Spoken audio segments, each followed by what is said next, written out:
че очевидно служебното правителство не се справи с основното си задължение. И всичките приказки от страна на Марин Райков и членовете на кабинета не намериха потвърждение в действие. Защото през целия ден днес виждаме масови нарушения, натиск, контролиран вод и купуване на гласове. Предимно от една политическа сила, за която всички се досещате. Абсолютно неадекватна, бих казал скандална е реакцията на Марин Райков по повод вчерашните разкрития на прокуратурата. Министър-председателя дори днес излъга. Излъга открито, че става дума за технически брак, след което беше опроверган от прокуратурата, че става дума за абсолютно валидни, макар и незаконни, фалшиви бюлетини, които са отпечатани.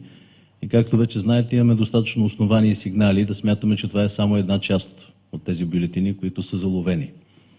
Другите са в циркулация, в обращение, именно за да се гарантира чрез тях служебна победа и резултат за една политическа сила, в чиято печатница са отпечатани тези неща.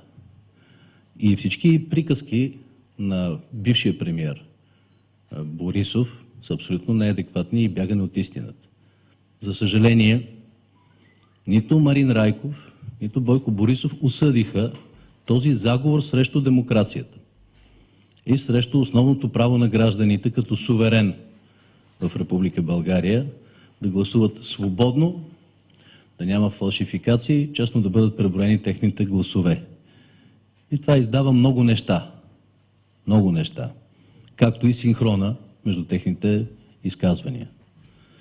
Ще ми е интересно да разбера каква е сделката между Борисов и Райков.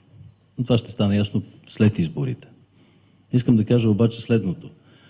Имаме от цялата страна масово сигнали за това, че сега в последните часове се готви да влезе масирано точно купения вод, специално от ромските махали. Защото там, като правило, по този начин различни разбойници, продавачи на гласове и политици реализират купения вод. Разчитат на купен ромски вод. Но това днес разчита и партията ГЕРБ. Това личи и от анализа на ексит половете. От анализа на ексит половете личи, че масово именно в тези махали се гласува за ГЕРБ. Познайте защо. Сигурно не защото са станали по-богати, заможни и имат повече грижи от страна на държавата. Това е механизма на ГЕРБ, който реализират в рамките на днешния ден. И искам затова да се обърна към българските граждани. Активността е висока и до този момент. Купения, контролирания вод, особено в ромските махали, може да бъде преодолян в следващите часове. Въпреки че сега предстои именно неговото нахлуване. Той може да бъде преодолян, както каза господин Орешарски, с повече демокрация, с повече свободно гласуване на български свободни граждани, които могат да гарантират промяната. Тъй като вече личи и от ексит половете, че българите искат промяна. Не искат статуквото. И то може да бъде преборено в следващите часове с масирано гласуване на свободни български граждани по тяхна воля. И разбира се, е важно много хора да гласуват рационално, да не бъде разпилян вота на протеста и вота срещу статуквото. Защото загубата на гласове може да доведе да обслужи само статуквото по един много ясен начин. Затова следващите часове са решаващи за крайния изход, но трябва да осъзнаем едно нещо. Вече сценария на статуквото не се реализира.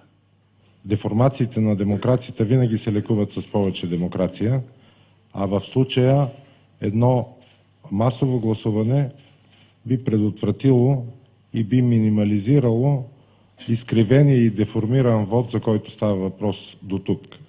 Разчитаме също на участие, още по-активно участие на медиите, в това число и вътре в секционните комисии, проследявайки самото гласуване и около секционните комисии, където най-често стават нарушенията. А масово участие и на наблюдателите от всички политически сили, което би гарантирало по-голяма степен на обективност и би възпрепятствало нарушенията, за които говорихме.